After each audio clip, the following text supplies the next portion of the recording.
பெரிய உலக நாடுகள் இப்போ நம்ம அமெரிக்காவே எடுத்துக்கலாமே. நியாயமா பார்த்தா கேள்வி என்னவா இருக்கணும்? ட்ரம்ப் வந்து ஆட்சிக்கு வந்தோனே என்ன சொன்னாரு அப்டின்னா, நான் போன தடவ ஆட்சிக்கு வந்தப்போ, பாரிஸ் ட்ரீட்டி அப்படின்னு சொல்லப்படக்கூடிய காலநிலை மாற்றம் சார்ந்த ஒப்பந்தத்திலிருந்து அமெரிக்கா வெளியேறும்னு தான் அறிவிச்சேன்.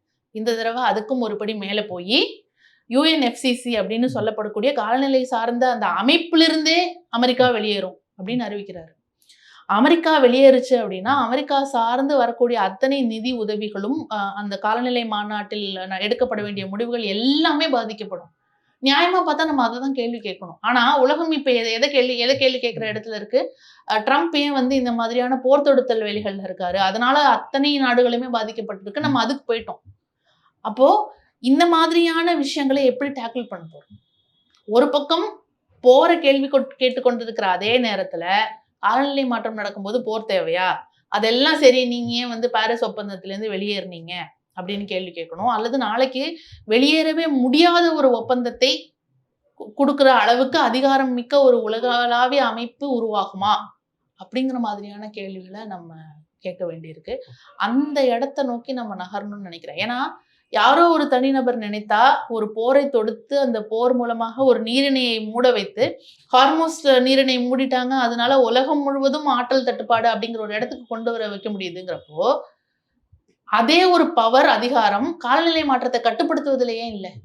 அத ஏன் காட்ட முடியல? அப்படிங்கிற மாதிரியான கேள்விய நம்ம கேட்க வேண்டியது. இப்படியே போச்சுன்னா இது எதிர்காலம் எப்படி இருக்கும்னு நினைக்கிறீங்க? இப்படியே போச்சுன்னா உண்மையிலே எதிர்காலம் ரொம்ப மோசமானதா தான் இருக்க போகுது. கோவிட் சமயத்துல இருந்தாங்க இல்லையா? அந்த நேரத்துக்கான அவசர நிலையா, தங்களுடைய நாட்டினுடைய கொள்கை முடிவுகளுக்கு உட்பட்டு, தங்களுடைய நாட்ட மட்டும் சேமித்துக் கொள்ளக்கூடிய எல்லா விஷயங்களையும், பாதுகாத்துக் கொள்ளக்கூடிய எல்லா விஷயங்களையும் செய்வாங்க. இதுக்கான ஆற்றல், பணம், வசதி, பலம் எதுவுமே இல்லாத குட்டி நாடுகள் அப்படியே நிர்கதியா விடப்படும். கோவிட் வந்து ஒரு டெம்பரரி ப்ராப்ளம். அப்ப என்ன ஆச்சு அப்டின்னா, பெரிய நாடுகள்லாம் அவங்கவங்க வந்து எல்லை கதவுகள இழுத்து மூடிட்டு கோட்டைக்குள்ள சந்தோஷமா இருந்தாங்க.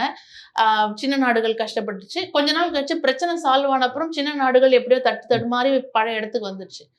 ஆனா, எதிர்காலத்துல காலநிலை மாற்றம் தீவிரமடையும்போது, அது ஒரு நிகழ்வா இருக்காது. சின்ன நாடுகளால மீண்டே எழ முடியாத பிரச்சனைகள் ஏற்படும்.